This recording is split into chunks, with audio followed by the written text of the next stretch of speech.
Hi guys, my name is Paige Crawford, and this week I decided to focus on lumbar spinal fusion, which, as the name implies, is the fusion or permanent connection between two or more vertebrae.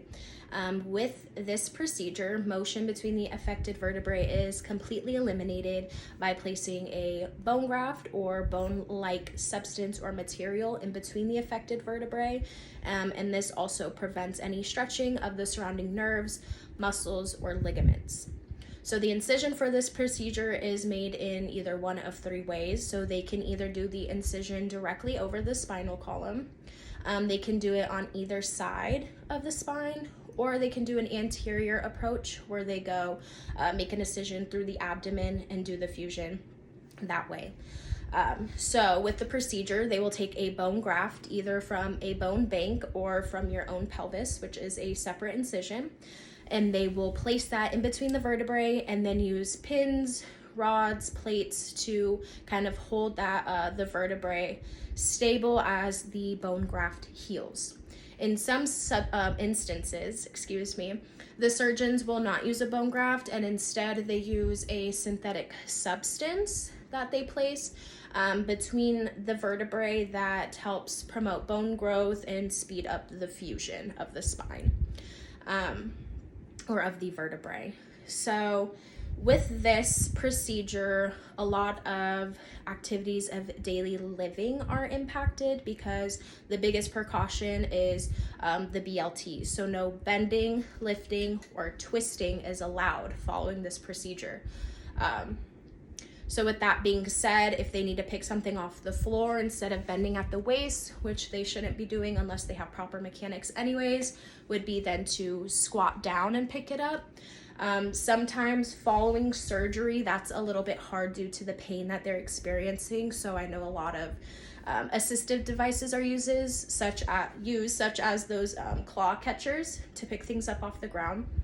But maybe one of the biggest things is getting into and out of the bed, which is something that they might struggle with, or even getting into and off of the treatment table that you're using for them. So normally I would get into the bed, just kind of sprawling myself out of it and getting up, but that cannot be done.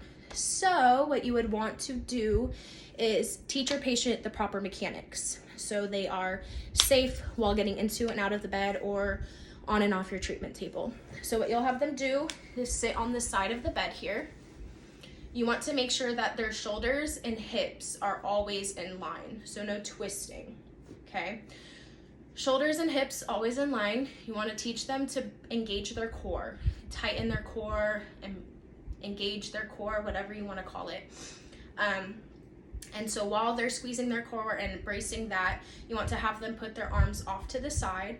And the biggest movement with this is to make sure that as they are descending onto the bed, that their legs are also following onto the bed in the same motion.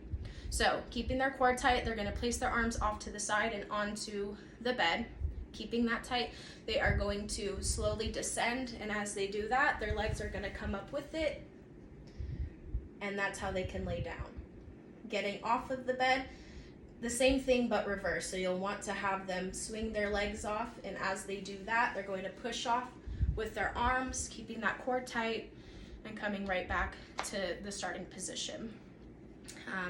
So again, just proper mechanics that you want to teach your patients to make sure that they're following their precautions and still able to function and do everything that they need to do while going through this rehab process. So thank you.